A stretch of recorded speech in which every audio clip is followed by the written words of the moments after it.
देखिए, हम लोग अभी जिस इंस्ट्रूमेंट का बात करने जा रहे हैं that is the permanent magnet moving coil, है ना।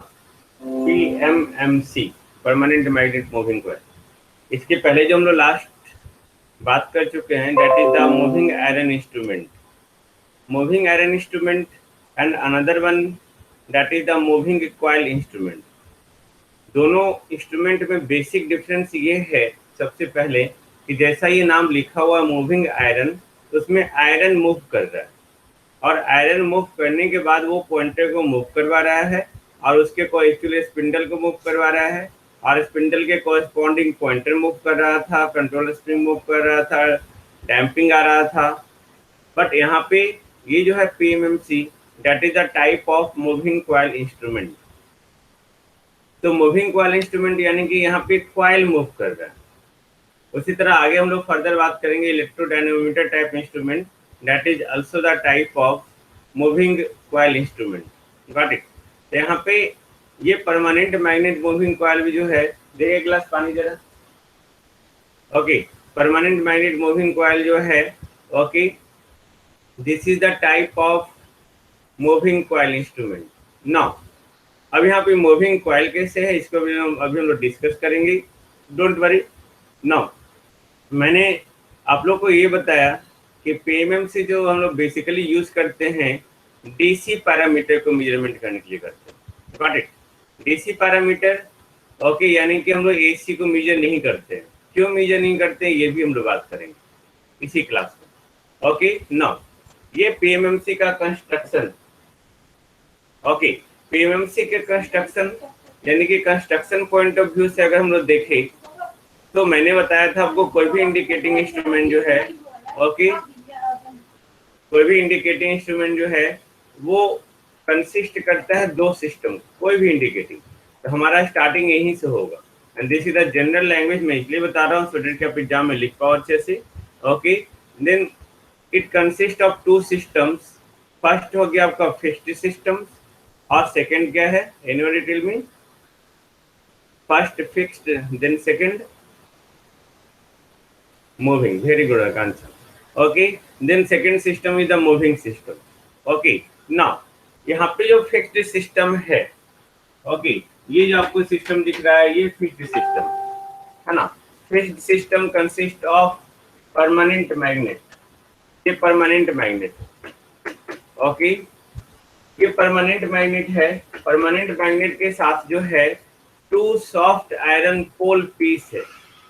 Okay, two soft iron pole piece, this one, ये जिसको जो है हम लोग क्या कर रहे हैं, ओके, हम लोग इस क्या कर रहे हैं, परमानेंट मैग्नेट के पोल पे ड्रिल्ड करके उसको फिक्स कर दिए। ओके, ये परमानेंट मैग्नेट है हमारा ये, और ये यहाँ पे हम लोग क्या कर रहे हैं, कहीं पे ड्रिल्ड कर दिए हैं, छेद कर दिए हैं और छेद करके जो है दोनों पोल को हम लोग क्या कर दिए हैं, फिक्स कर दिए, है ना। ओके, यहाँ पे ये दोनों आपका पोल है, दोनों पोल है। ओके, ये दोनों पोल जो नॉर्थ साउथ दिखा रहा है, एक्चुअली ये नॉर्थ यहाँ और साउथ यहाँ है, और यहाँ पे ये दोनों जो है सॉफ्ट आयरन पोल पीस है। सॉफ्ट आयरन कहने का मतलब क्या है कि सॉफ्ट आयरन और हार्ड आयरन में दोनों में डिफरेंस है। सॉफ्ट आयरन यानी कि वहाँ पे सॉफ्ट पार्टिकल्स जो भी होगा, सॉफ्ट मटेरियल जो भी होगा, उसके corresponding magnetic field easily attract होगा। Okay, soft iron hard iron में बेसिक डिफरेंस ये है, यानी कि ये आयरन तो हमारा मैग्नेटिक मटेरियल है ही, है ना। अगर सॉफ्ट आयरन लेंगे तो वो क्या करेगा, मैग्नेटिक फील्ड को अपने थ्रू इजीली पास करवाएगा। तो सबसे पहले हम लोग कंस्ट्रक्शन पॉइंट ऑफ व्यू से देख रहे हैं, ओके, कि fixed system consist of two iron pole pieces, soft iron pole pieces, okay, जिसको हम लोग क्या कर रहे हैं, परमानेंट मैग्नेट पे ड्रिल्ड करके उसको वहां पे प्लेस कर दिए। नाउ हम लोग यहाँ पे जब परमानेंट मैग्नेट है, then what is the utility of soft iron pole piece. Okay, जब यहाँ पे परमानेंट मैग्नेट यहाँ पे नॉर्थ पोल था ही, ओके, और ये साउथ पोल यहाँ पे था, तो फिर इन दोनों का उद्देश्य क्या है, इसका यूटिलिटी क्या है,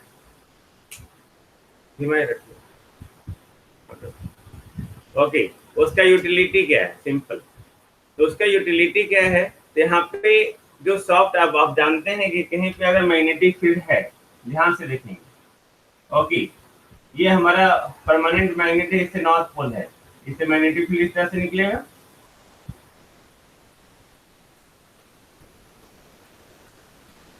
नहीं इस तरह से निकलेगा, तो वो चारों तरफ जाएगा, नहीं, टेल मी, ओके, इस तरह से निकलेगा, तो ये इस मैग्नेटिक फील्ड को, ओके, इस मैग्नेटिक फील्ड को अपने थ्रू या एक प्रॉपर डायरेक्शन में रखने के लिए हम लोग क्या कर रहे हैं, यहाँ पे एक सॉफ्ट आयरन पोल पीस लगा दे रहे हैं, यानी कि एक आयरन मटेरियल लगा दे रहे हैं, तो आयरन मटेरियल लगा रहे हैं तो सारा मैग्नेटिक फील्ड इसके थ्रू निकलेगा, गॉट इट। तो ये हम लोग यह क्या कर रहे हैं, दोनों तरफ हम लोग इसलिए लगा रहे हैं सो दैट कि इसके थ्रू जो मैग्नेटिक फील्ड निकले वो रेडियल नेचर का हो जाए, रेडियल नेचर यानी कि आप इसके थ्रू पास करें इस तरह से, ओके, इस तरह से। तो बेसिक फंक्शन क्या है, ओके, बेसिक फंक्शन ये है सॉफ्ट आयरन पोल फिश का कि ये क्या कर रहा है, मैग्नेटिक फील्ड को रेडियल बना रहा है, रेडियल बना रहा है, जो इस मीडियम में यहाँ से निकलेगा और यहाँ पहुंचेगा, ऐसा नहीं कि यहाँ से निकल के कहीं और पहुंच रहा है। आयरन क्या कर रहा है, आयरन क्या करता है, वो मैग्नेटिक मटेरियल्स है, वो क्या कर रहा है, एक्चुअली मैग्नेटिक फील्ड को अपनी ओर अट्रैक्ट करता है।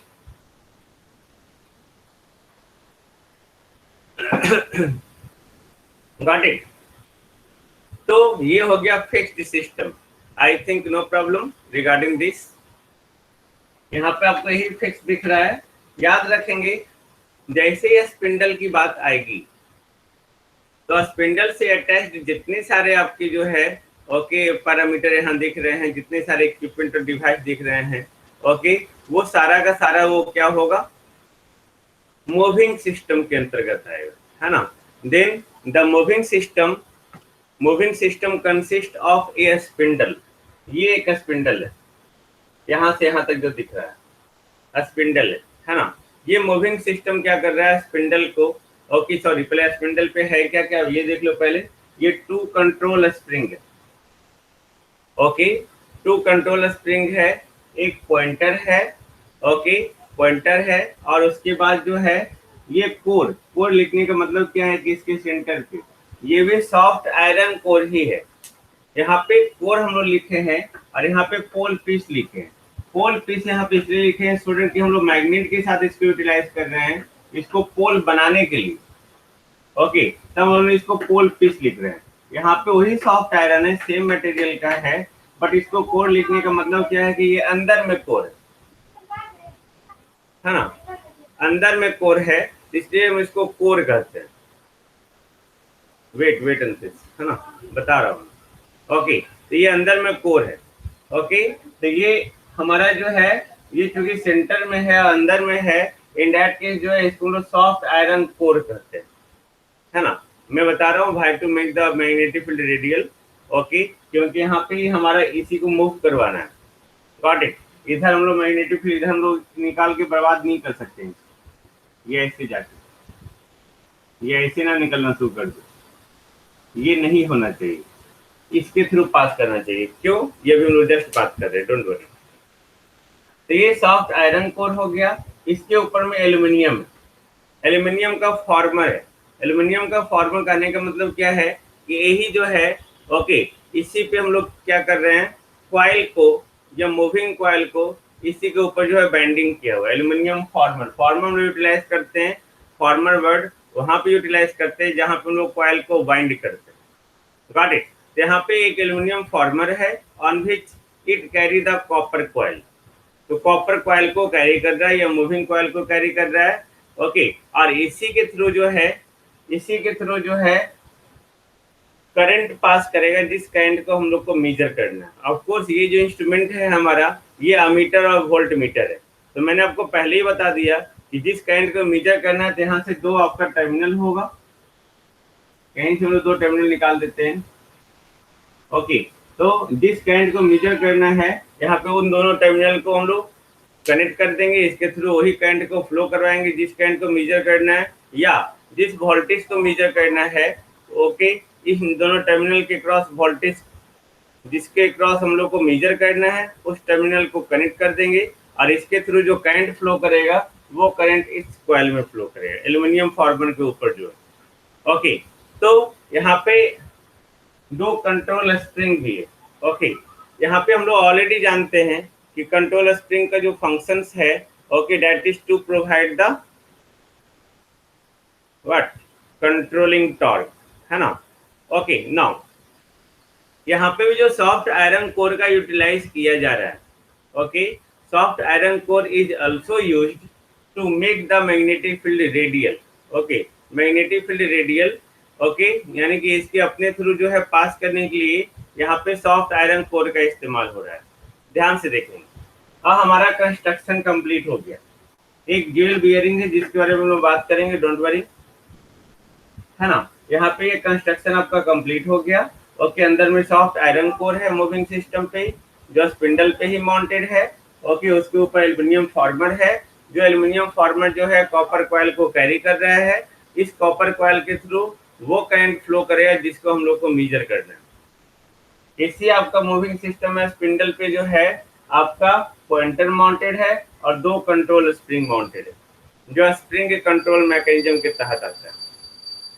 ना अब हम यहाँ पे वर्किंग प्रिंसिपल बात कर रहे हैं ना।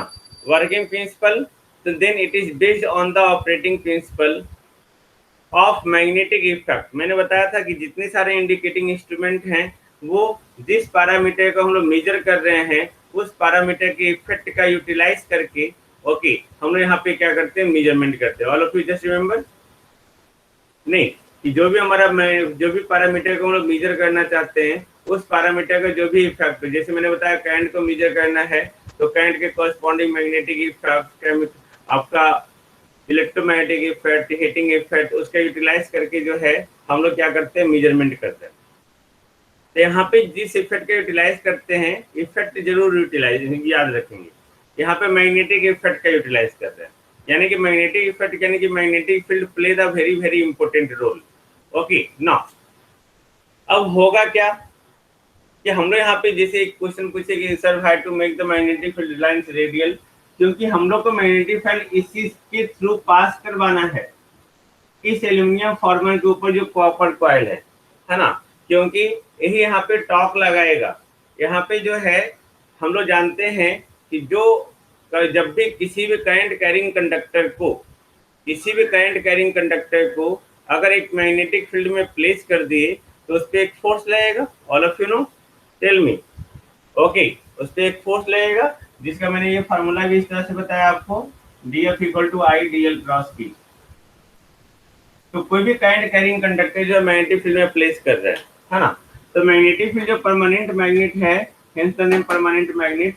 अब इसके यहाँ पे सॉफ्ट आयरन पोल पीस जो दिए ये मैग्नेटिक फील्ड को रेडियल बनाने के लिए। रेडियल कहने का मतलब क्या है कि ये सारा मैग्नेटिक फील्ड से जो निकले सारा मैग्नेटिक फील्ड इसी के थ्रू पास कर। ओके, अब टोटल का टोटल मैग्नेटिक फील्ड इसमें जितना ज्यादा मैग्नेटिक फील्ड पास करेगा उतना अच्छा है ना, उतना ही ज्यादा फोर्स लगेगा, रोटेट करेगा उस करंट के कॉरस्पॉन्डिंग जो इफेक्ट होगा। तो यहाँ पे हम लोग यहाँ पे रेडियल बनाने के लिए आयरन का यूटिलाइज कर रहे हैं। यहाँ पे सॉफ्ट आयरन पोल पीस कहे। ओके, पोल पीस इसलिए कि यहाँ पे परमानेंट मैग्नेट के साथ जुड़ा हुआ है और यहाँ पे सेंटर पे चूंकि आयरन यूटिलाइज करे इसको हम लोग कोर कर दिए। ओके अंतिश, ओके, कि हम लोग इसके थ्रू जो है हम लोग रेडियल क्यों बनाते हैं, क्योंकि अदरवाइज क्या होगा, मैग्नेटिक फील्ड इधर उधर निकल के जो है वो आपका मैग्नेटिक फील्ड आपका बर्बाद हो जाएगा। गॉट इट, और उतना ज्यादा फोर्स नहीं लगा पाएगा। और यहाँ पे हम उसको डैम्पिंग के लिए भी इस्तेमाल करते हैं, that is called eddy current damping और इलेक्ट्रोमैग्नेटिक डैम्पिंग। तो जिस करंट को हम लोग को मेजर करना है, मैंने क्या कहा, when ever the current under measurement, जिस करंट को हम लोग मेजर कर रहे हैं इज पास्ड थ्रू एक कॉइल के थ्रू पास हो रहा है। ओके, जो एल्यूमिनियम फॉर्मर पे, तो जो कॉइल के थ्रू पास करेगा तब उसके कॉरस्पॉन्डिंग एक डिफ्लेक्टिंग टॉर्क प्रोड्यूस होगा। डिफ्लेक्टिंग टॉर्क किस बेसिस पे, किस फैक्ट पे प्रोड्यूस हो रहा है, हम लोग ये बात करते हैं। तो जिस फैक्ट पे प्रोड्यूस करेगा, जिस पे हम लोग जस्ट अभी बात की कि जब कभी करंट कैरिंग कंडक्टर को एक मैग्नेटिक फील्ड में प्लेस करेंगे तब वो क्या करेगा, एक मैग्नेटिक फोर्स एक्सपीरियंस करेगा।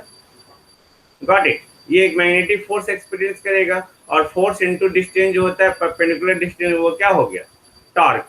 तो यहाँ पे टॉर्क आ जाएगा, that is called deflecting torque. हमने बात किया था जो डिफ्लेक्टिंग टॉर्क होता है that is always directly proportional to the parameter under measurement, all of you know, TD directly proportional to I, नहीं, वेरी गुड, ओके। तो यहाँ पे जो डिफ्लेक्टिंग टॉर्क है दैट एक्ट ऑन द, जो भी डिफ्लेक्टिंग टॉर्क है वो पॉइंटर पे एक्ट हो रहा है, या इस स्पिंडल को रोटेट करवा दिया, ये पूरा स्पिंडल को, जब ये पूरा स्पिंडल को रोटेट करवा दिया तो इसके कॉरस्पॉन्डिंग जो है पॉइंटर भी मूव करेगा, यानी कि पॉइंटर जो है वो जीरो पोजीशन से अभी जाएगा, जीरो पोजीशन से दूर जाएगा, ओके, और ये डिफ्लेक्ट हो गया। हमारा काम यही था, है ना, जितने सारे इंस्ट्रूमेंट है सारे में हम लोग का काम यही होता है कि पॉइंटर को डिफ्लेक्ट हो जाना। अभी जो पॉइंटर कितना डिफ्लेक्ट करेगा तो ये भी मैंने आपको बताया कि जिस करंट को मेजर करना है उसी करंट के स्ट्रेंथ यानी कि उसके वैल्यू के कॉरस्पॉन्डिंग उस पर डिफ्लेक्टिंग टॉर्क लगेगा। ये भी हम लोग बात कर चुके हैं, just right in the chat please, है ना। तो ये हम लोग डिफ्लेक्टिंग टॉर्क जो है ये पॉइंटर पे लगा, जो डिफ्लेक्ट किया जीरो पोजीशन से अभी। अब ये जब स्पिंडल मूव किया तो ये कंट्रोल स्प्रिंग यहाँ पे प्रोवाइड किया, और जो हम लोग पहले से इस पे बात कर चुके हैं, वो आपका स्प्रिंग कंट्रोल मैकेनिज्म क्या करेगा, कंट्रोलिंग टॉर्क प्रोड्यूस करेगा, गॉट इट। वो कंट्रोलिंग टॉर्क प्रोड्यूस करेगा, और जब वो कंट्रोलिंग टॉर्क प्रोड्यूस करे तो कंट्रोलिंग टॉर्क का फंक्शन क्या है, कौन बताएंगे, उसका यूटिलिटी क्या है, उसका यूटिलिटी क्या है, उसका यूटिलिटी ये है कि अंडर स्टेडी स्टेट कंडीशन जो है, ओके, अगर ये पॉइंटर मूव करके यहाँ तक आया, ओके, तो अंडर स्टेडी स्टेट कंडीशन जो टीडी है और ये टीसी है, दोनों आपस में क्या हो, दोनों आपस में इक्वल रहे, ओके। ऐसा ना हो जो अपनी इनर्शिया का वो आगे बढ़ जाए, then that is not possible, okay. दूसरा यूटिलिटी क्या है, दूसरा यूटिलिटी ये है कि अगर हम वहां पे मेजरमेंट हो गया तो मेजरमेंट होने के बाद इसके टर्मिनल से हम लोग जिसको मेजर करें उसको रिमूव करें, तो रिमूव करें तब तो डिफ्लेक्टिंग टॉर्क जीरो हो गया, डिफ्लेक्टिंग टॉर्क जीरो हो गया, बट कंट्रोलिंग टॉर्क तो कंटिन्यू लग रहा था, है ना। तो कंट्रोलिंग टॉर्क जो है वापस उसको कहाँ लेके जाए, जीरो पोजीशन पे, है ना, pointer come back to zero, very good सुनो, okay. Then that is the function of controlling torque. बस यही दो फंक्शन है जिसको हमेशा याद रखना है, ओके। अब डिफ्लेक्टिंग टॉर्क हो गया, कंट्रोलिंग टॉर्क हो गया। बताओ इंडिकेटिंग इंस्ट्रूमेंट के लिए एसेंशियलिटी कौन कौन सा था, डिफ्लेक्टिंग, कंट्रोलिंग, और क्या क्या एसेंशियल था, तीसरा क्या है, tell me, damping, very good, है ना, डैम्पिंग। तो ये हम लोग जो है, अब हम लोग डैम्पिंग, डैम्पिंग यहाँ पे हम लोग देखेंगे कि डैम्पिंग कैसे आ रहा है, ओके। नाउ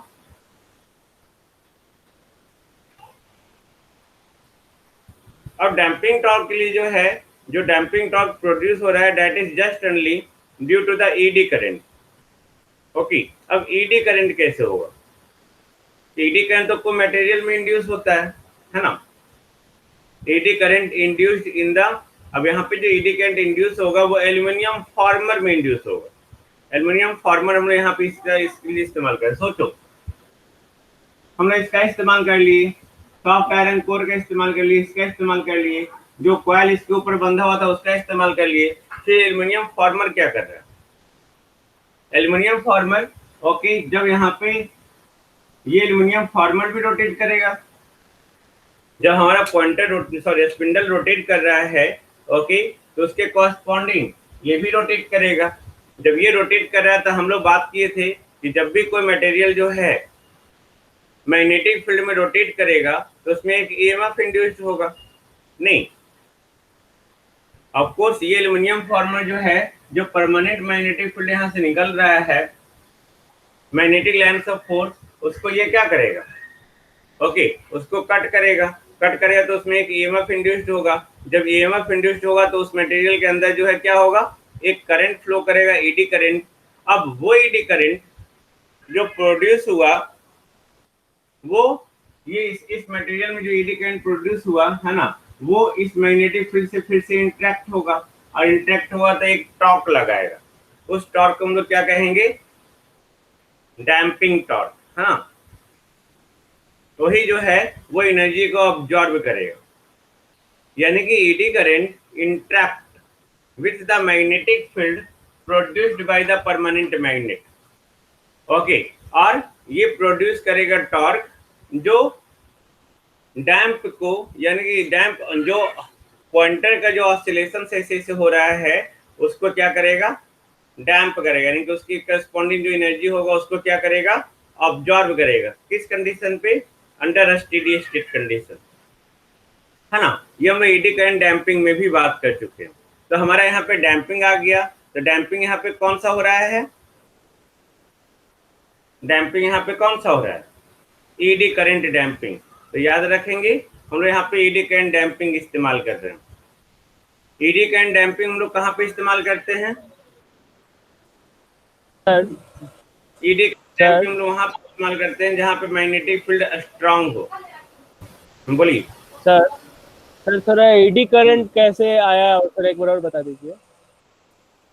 क्या, ईडी करंट जो प्रोड्यूस हुआ ना सर, वो और एक बार और बता दीजिए सर, कैसे कैसे होके तो ईडी करंट प्रोड्यूस हुआ, सो दैट ईडी करंट।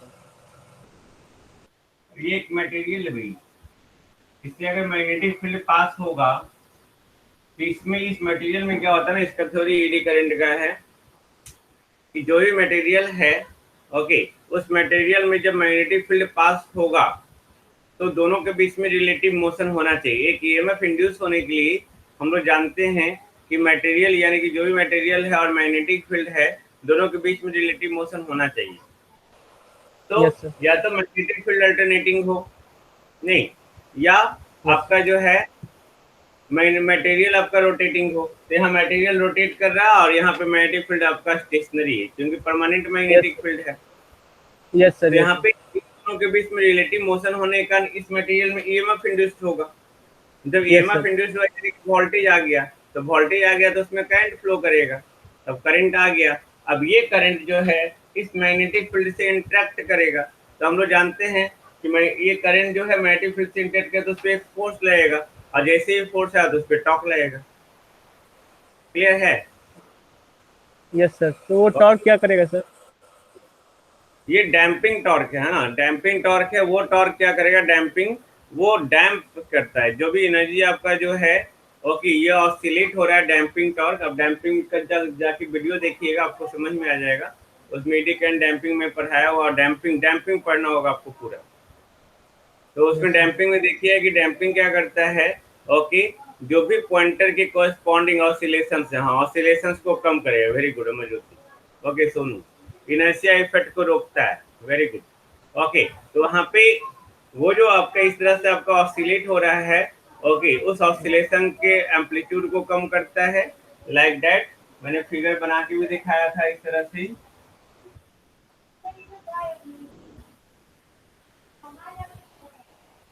मैं अंदर बाउंड्री में फेंकवा दूँ, गाय नहीं रहता है। ओके, तो यहाँ पे जो है इस तरह से देखो, इसका डैम्पिंग का मैग्नीट्यूड घट रहा है स्टेडी स्टेट कंडीशन। यही डैम्पिंग यही वर्क करता है। बाकी और डिटेल देखिएगा, अंतेश वीडियो देख लेंगे आप, है ना।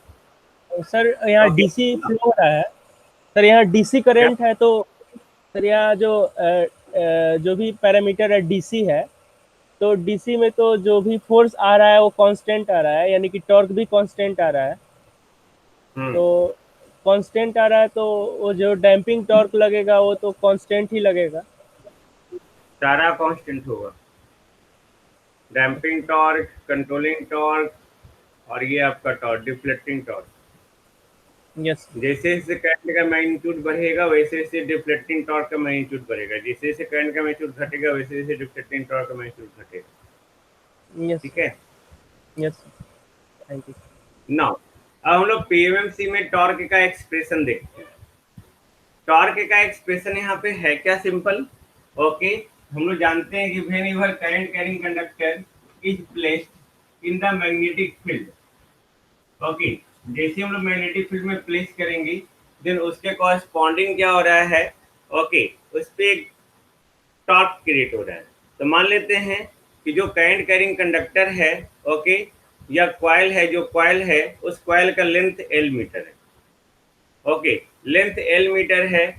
करंट जो है वो आई एम्पियर है, उसके मतलब मैग्नेटिक फ्लक्स जो है, ये जो मैग्नेटिक फ्लक्स निकल रहा है, okay, length L, current I, और जो मैग्नेटिक फ्लक्स डेंसिटी है वो हमारा बी है ना।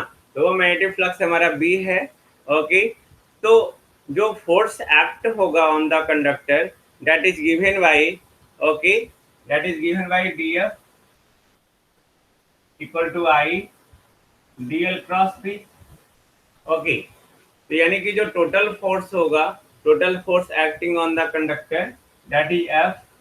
तो ये करंट हो गया, ये लेंथ एल हो गया, और ये बी हो गया। टोटल फोर्स आप इंटीग्रेट करेंगे तो टोटल फोर्स आपका जो है इसके कॉरस्पॉन्डिंग एफ, और इसके कॉरस्पॉन्डिंग जो कॉइल का टोटल लेंथ है वो हम लोग एल माने हुए।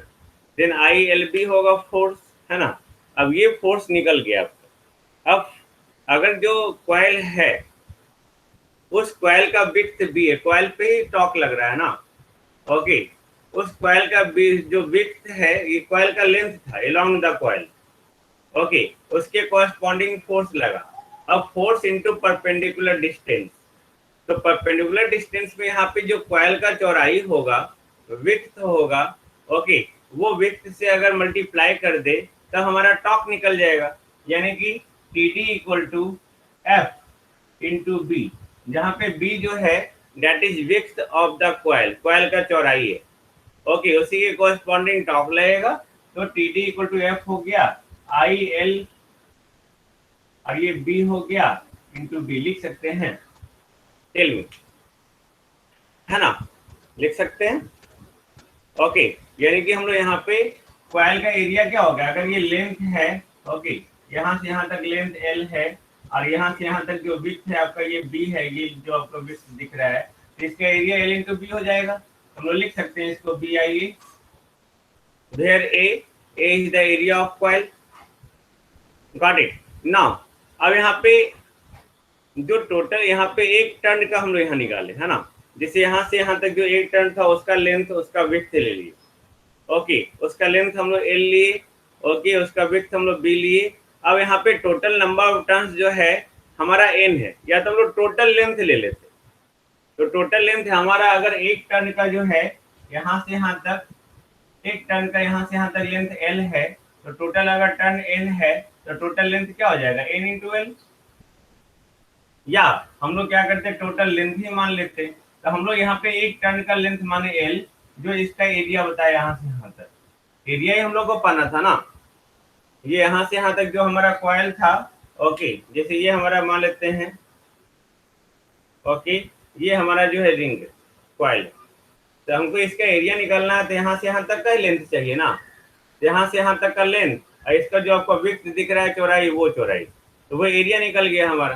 तो ये एरिया निकल गया, तो टोटल लेंथ यहाँ पे कितना, टोटल वैसा वैसा कितना कंडक्टर है, ओके, एन टर्न है, यहाँ पे अगर एन से मल्टीप्लाई कर देंगे तो ये क्या हो जाएगा, एन बी आई टी, ये आपका डिफ्लेक्टिंग टॉर्क हो गया। Number of turns constant, B constant, A constant, T D degree proportional to I, जो हम लोग पहले से बात कर चुके हैं।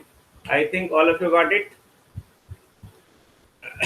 नहीं, ये टी डी आ गया, तो ये टी डी आ गया। और स्प्रिंग कंट्रोल मैकेनिज्म में जो है हम लोग क्या बात किए थे, स्प्रिंग कंट्रोल मैकेनिज्म के लिए T C D T percent to theta, यानी कि T C equal to K C into theta.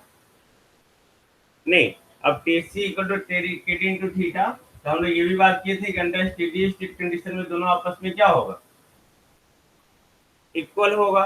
तो यहाँ पे हम लोग लिख सकते हैं T C equal to T D, then K C theta equal to N B A into I, तो ये constant theta is degree proportional to I, got it.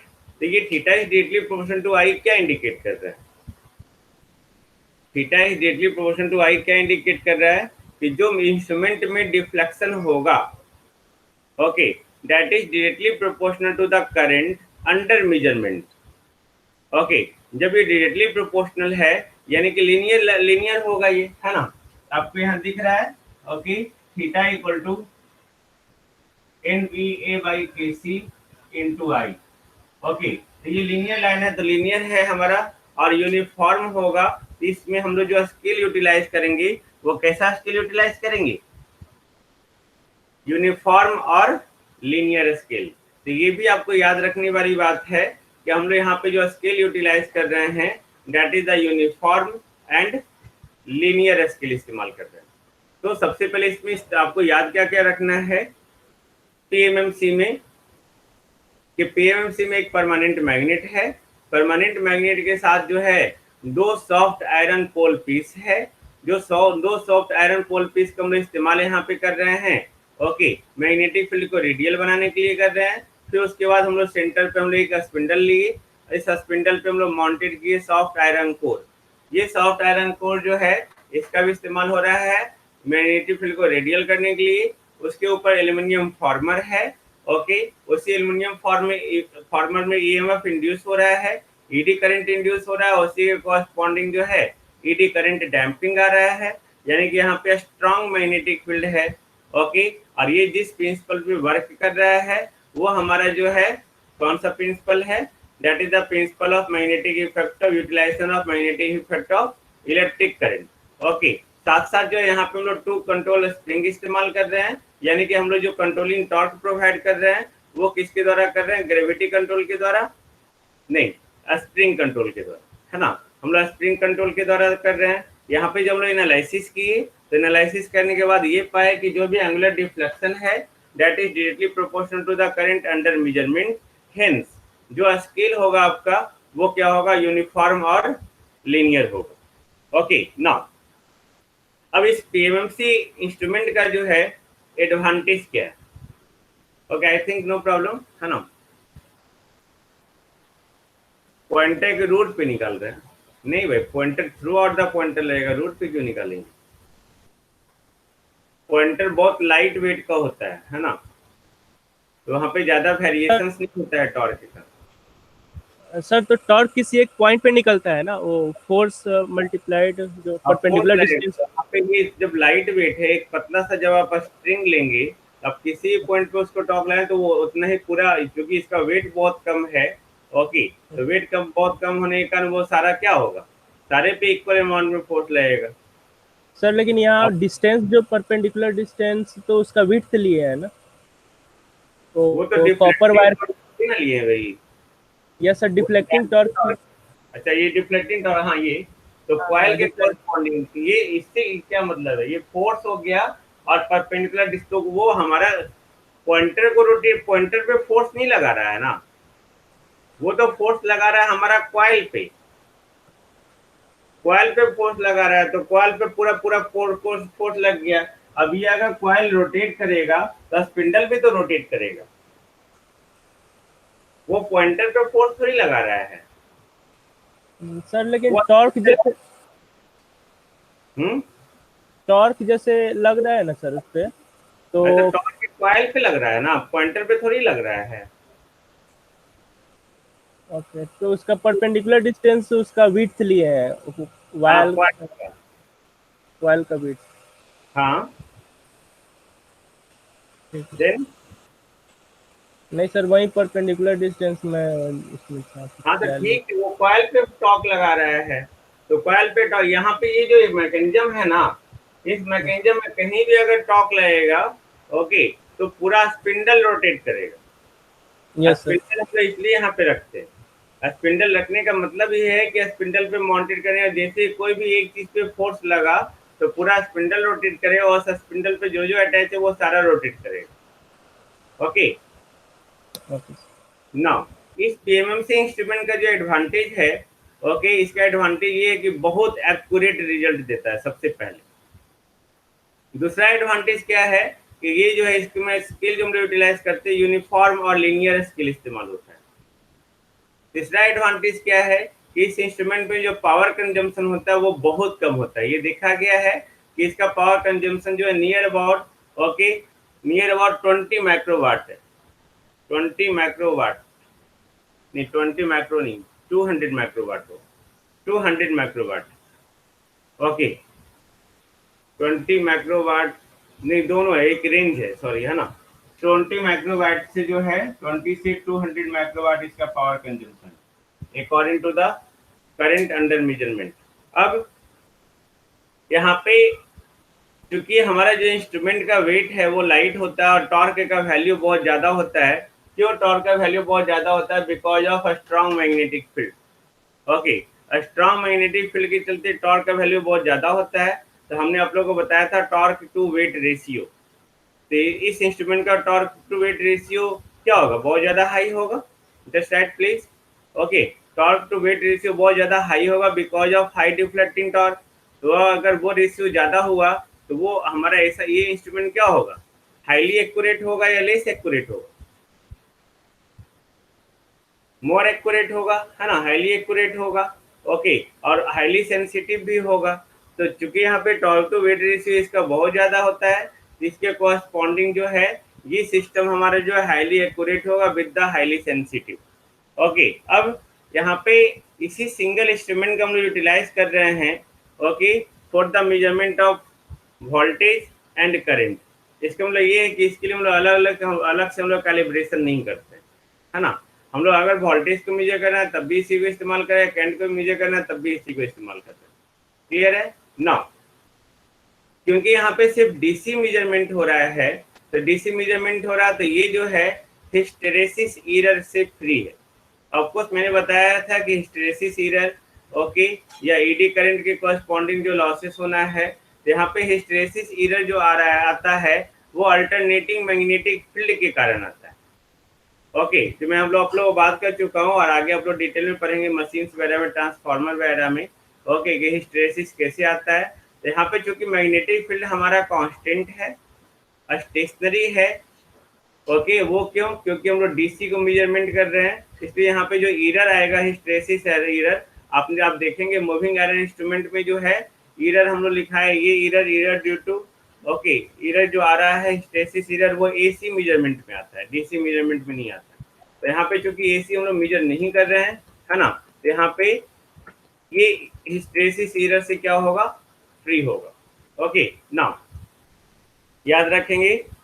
अब due to presence of a strong magnetic field, magnetic field जो है बहुत strong है, तो उसके corresponding जो है स्ट्रे मैग्नेटिक फील्ड इस पे कोई इफेक्ट नहीं करेगा। मैंने बताया था आपको कि मूविंग आयरन इंस्ट्रूमेंट में जो है वो स्ट्रे मैग्नेटिक फील्ड से इफेक्टेड होता है। स्ट्रे मैग्नेटिक फील्ड मैंने आपको ये बताया था कि मान लेते ये कोई इंस्ट्रूमेंट है, इस पे बिग ऑपरेटिंग फील्ड हो रहा है, मैग्नेटिक फील्ड बहुत बिग है, और इधर कोई ऐसा कुछ इंस्ट्रूमेंट रखा हुआ है या ऐसा कोई मैग्नेट रखा हुआ है जिससे कॉरस्पॉन्डिंग मैग्नेटिक फील्ड बहुत स्ट्रांग है, तो इन दैट केस क्या होगा? इसके द्वारा जो मैग्नेटिक फील्ड निकलेगा वो मैग्नेटिक फील्ड इसको क्या करेगा?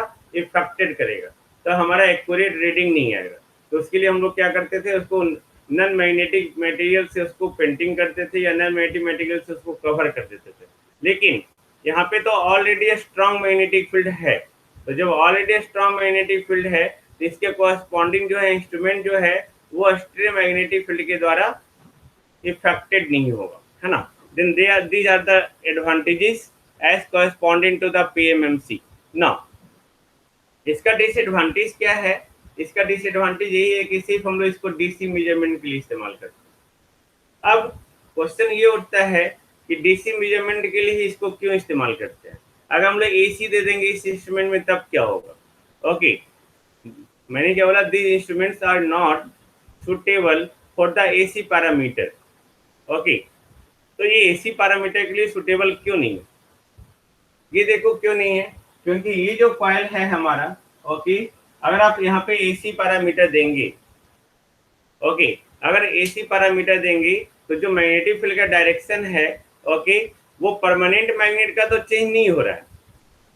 ओके, वो परमानेंट मैग्नेट का मैग्नेटिक फील्ड का डायरेक्शन जो है चेंज नहीं हो रहा है with the change in polarity of AC parameter. कहने का सेंस क्या है? अब आप यहाँ पे ध्यान से देखो। ओके, आप आगे जाकर स्टडी करेंगे, इसको प्रूव भी करेंगे स्विच गेट प्रोटेक्शन में। ओके, कि कहीं भी टॉर्क बिल्डअप होता है तो टॉर्क बिल्डअप होने के लिए दो मैग्नेटिक फील्ड का होना जरूरी है। Got it? दो मैग्नेटिक फील्ड का होना जरूरी है।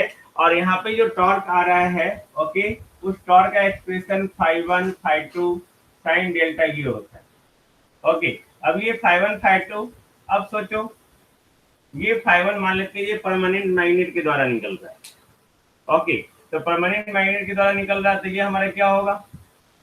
स्टेशनरी होगा, कांस्टेंट मैग्नेटिक फील्ड है ना भाई। स्टेशनरी होगा। ओके, जो पैरामीटर हम लोग जिसको मेजर कर रहे हैं करंट, ओके, ये परमानेंट मैग्नेट के कारण मैग्नेटिक फील्ड, और ये करंट के चलते मैग्नेटिक फील्ड। ये करंट भी हमारा जो है स्टेशनरी है, तो मैग्नेटिक फील्ड भी स्टेशनरी होगा। ओके, तो इन दोनों का फ्लक्स जो है अगर हम लोग मल्टीप्लाई करेंगे तो ये क्या आ रहा है, इसके कॉरस्पॉन्डिंग जो टॉर्क आ रहा है, ओके, सारा एक डायरेक्शन में फ्लक्स है, ये भी एक डायरेक्शन में फ्लक्स है, तो टॉर्क एक ही डायरेक्शन में लगेगा। जब टॉर्क एक डायरेक्शन में लगेगा तो एक डायरेक्शन में लगेगा तभी तो वो रोटेट करेगा ना। Got it. अब यहाँ पे ये देखते हैं कि अगर यहाँ पे एसी की जगह पे जो है, एसी करंट की जगह पे, सॉरी डीसी करंट की जगह पे हम लोग एसी करंट ले लिए। ओके, यहाँ तक कोई दिक्कत नहीं है ना। φ1 φ2 इन दोनों का प्रोडक्ट करें तो जितना ये सारा पॉजिटिव, ये भी पॉजिटिव तो ये भी पॉजिटिव, यहाँ तक कोई प्रॉब्लम नहीं है।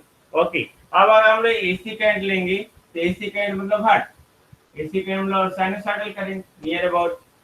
ओके, तो उसके कॉरस्पॉन्डिंग जो मैग्नेटिक फील्ड आएगा वो भी साइनोसॉइडल आएगा, आएगा आएगा ना भाई। ओके, अब इसको आप इससे मल्टीप्लाई करेंगे यहाँ तक। ओके, इसके कॉरस्पॉन्डिंग जो टॉर्क आएगा वो भी इस तरह का आएगा। इसको जब मल्टीप्लाई करें तो प्लस का प्लस, तो प्लस, ये प्लस माइनस मल्टीप्लाई हो तो ये माइनस, तो यहाँ पे ये प्लस और ये माइनस, तो ये क्या करेगा। ओके, होना क्या चाहिए था कि अगर हम लोग अल्टरनेटिंग दिए तो उसके कॉरस्पॉन्डिंग परमानेंट मैग्नेटिक का भी इस तरह का कुछ होता कि वहां पे इसका भी मैग्नेटिक फील्ड अगर चेंज हो जाता इस तरह से भी, तो ये क्या होता, ये क्या होता, ये plus plus plus minus minus, फिर ये प्लस हो जाता, तो ये यूनिडायरेक्शनल टॉर्क आ जाता। किसी भी चीज को रोटेट करवाने के लिए टॉर्क हमेशा यूनिडायरेक्शनल आना चाहिए। ओके, तो यहाँ पे अगर आप एसी को मेजर कर रहे हैं तो एसी के चलते तो मैग्नेटिक फील्ड चेंज हो गया। ओके, लेकिन क्योंकि परमानेंट मैग्नेट है तो परमानेंट मैग्नेट का जो है आपका मैग्नेटिक फील्ड चेंज नहीं हो रहा है, वो उसी डायरेक्शन में है, उसके कॉरस्पॉन्डिंग जो है जो टॉर्क आ जाता है वो आपका डायरेक्शन चेंज हो जाएगा। ओके, डायरेक्शन चेंज हो जाएगा यानी कि यूनि डायरेक्शनल टॉर्क नहीं आएगा। इसका मतलब क्या है कि हम लोग इस पीएमसी इंस्ट्रूमेंट के द्वारा जो है एसी को मेजर नहीं कर पाएंगे। Got it. नो, ये मूविंग आयरन इंस्ट्रूमेंट के कंपेयर में जो है ये कॉस्टली होता है। Okay, because of using of permanent magnet. तो ये हमारा था परमानेंट मैग्नेट मूविंग कॉइल। अब हम लोग ईरर का बात करें तो इसमें हम लोग सोचो, मैंने बताया था मूविंग आयरन इंस्ट्रूमेंट आपने स्टडी किया होगा। ओके, यहाँ भी हम लोग देखते हैं, यहाँ स्प्रिंग है, तो मैंने बताया था कि जैसे जैसे स्प्रिंग का एक एज होगा, एक टाइम के साथ वो डिटेरियोरेट होता है, तो उसके चलते ईरर आएगा। पहला चीज, परमानेंट मैग्नेट की एजिंग के चलते भी ईरर आएगा। ओके, क्योंकि उसका भी एजिंग होगा, टाइम के साथ वो भी डिटेरियोरेट होगा। करंट का जो हीटिंग इफेक्ट होगा, मैंने ये मूविंग आयरन में भी एक्सप्लेन किया था, करंट के चलते हीटिंग इफेक्ट हुआ तो उसके चलते रेसिस्टेंस चेंज होगा, रेसिस्टेंस चेंज होगा तो रेसिस्टेंस चेंज होने के कारण, ये पता है ना, अब कहीं भी करंट, इसमें करंट फ्लो कर रहा है इस कॉइल में, तो करंट फ्लो कर रहा है तो उसके कॉरस्पॉन्डिंग हीटिंग इफेक्ट होगा आई स्क्वायर आर। उसके चलते टेम्परेचर बढ़ेगा, जब टेम्परेचर बढ़ेगा तो उसके चलते जो है फिर रेसिस्टेंस चेंज होगा, और जब रेसिस्टेंस चेंज हुआ तो इस करंट की वैल्यू को क्या करेगा, घटा देगा। जब ये घटा देगा तो ये क्या करेगा, एक्यूरेट रीडिंग नहीं देगा करंट, तो उसके चलते भी एरर आएगा। क्लियर है? आई थिंक नो प्रॉब्लम है ना।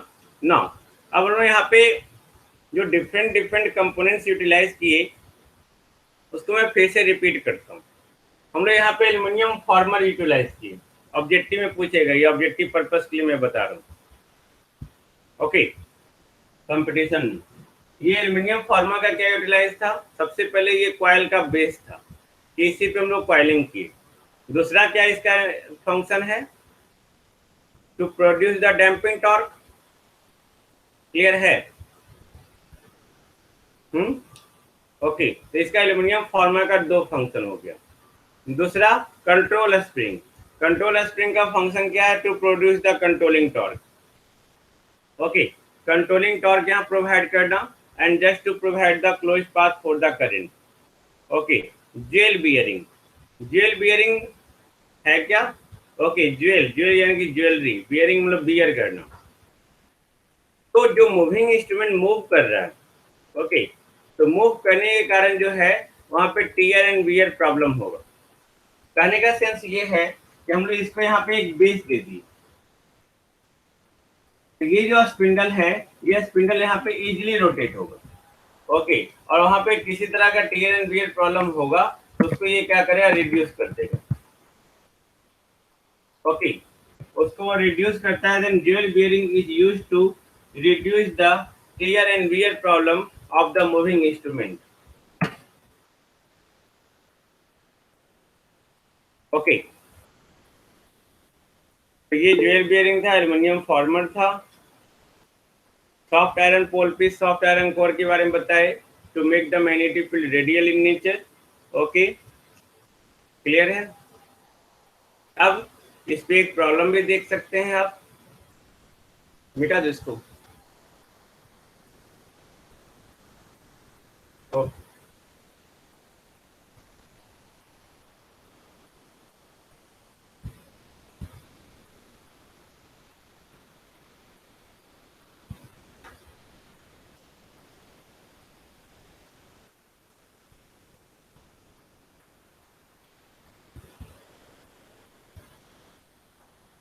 ये देखिए, एक कॉलम कहता क्या है? एक पीएमएमसी है जिसके कॉइल का डायमेंशन जो है 15 mm इंटू 12 mm, यानी कि A equal to 15 into 12 mm²। Flux density जो एयर गैप में दिया हुआ है ये 1.8 मिली वेबर मीटर स्क्वायर है। ओके, नंबर ऑफ टर्न्स जो रिक्वायरमेंट है to produce the angular deflection, determine the number of turns to produce the angular deflection of 90 degree. Okay, कब? When a current of 5 milli ampere, जब 5 milli ampere current को measure कर रहे हैं तो angular deflection 90 degree हो रहा है। ओके, जिसमें स्प्रिंग कांस्टेंट दिया हुआ है केसी 0.14 बन जाएगा। Okay, of course TD equal to TC N B I A equal to KC into theta. यहाँ पे थीटा को रेडियन में लिख देंगे, पाई/2 रेडियन। ओके, थीटा पता है, केसी पता है, ए पता है, आई पता है, बी पता है, ए निकल जाएगा। ये निकलेगा। इसी तरह का सिंपल क्वेश्चन आएगा, इसमें ज्यादा वेरिएशन है नहीं। ओके, इसी में एक क्वेश्चन है, मूविंग आयरन पे हम न्यूमेरिकल करवाए थे क्या?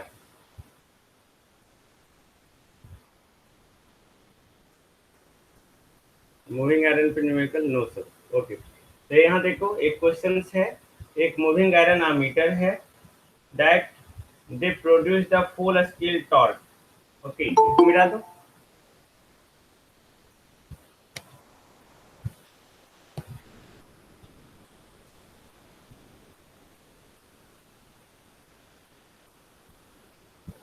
A moving iron ammeter produces a full scale torque of 240 macronewton meter with a deflection of 140 degree. Okay, at a current of I ampere, 10 ampere. When it is, sorry, what is the rate of change of self inductance? The rate of change of self inductance dl by d theta निकालना है इन micro Henry पर radian, micro Henry पर radian इसमें निकालना है in full scale. तो आपको हम लोग जानते हैं टी डी इक्वल टू क्या होता है? Half I square D L by D theta. ये होता है भाई। टी पता है, आई स्क्वायर पता है, डीएल बाई डी थीटा नहीं निकल जाएगा। फार्मूला बेस्ड प्रॉब्लम आता है, अगर आएगा तो डोंट वरी, आप आराम से निकाल सकते हैं। इसी तरह जो है एक प्रॉब्लम है, दूसरा problem, the inductance of moving iron instrument is given by L equal to 10 plus 5 theta minus theta square micro henry. Okay, where theta is the deflection in radian from zero position, theta दिया हुआ है zero position से theta, string constant दिया हुआ है Kc equal to 12 micro newton metre per radian, 12 micro newton metre per radian. Calculate the deflection, theta निकालना है for a current of 5 ampere, 5 ampere. Okay, अब सोचो एल दिया हुआ है, थीटा निकालना है, तो T D equal to T C, all of you know, नहीं, T D equal to half I square D L by D theta equal to K C into theta. के सी आपको पता है, थीटा निकालना है, आई दिया हुआ है, सिर्फ D L by D theta नहीं पता है, इसको डिफ्रेंशिएट कर देंगे। अब इसको डिफ्रेंशिएट करेंगे, D L by D theta equal to 10 का डिफ्रेंशिएशन 0, 5 थीटा का 5 minus 2 theta micro henry. Micro मतलब यहाँ पे 10 टू पावर माइनस 6 से मल्टीप्लाई हो, इसका वैल्यू यहाँ पुट कर दिए, इसमें पुट कर दिए, थीटा निकल जाएगा। बना हुआ है सॉल्यूशन आपके नोट्स में, डोंट वरी। ओके, इस तरह का एक प्रॉब्लम, इस तरह का मैंने प्रॉब्लम आपको बताया। जो भी इसमें प्रॉब्लम आएगा फार्मूला बेस्ड ही आएगा।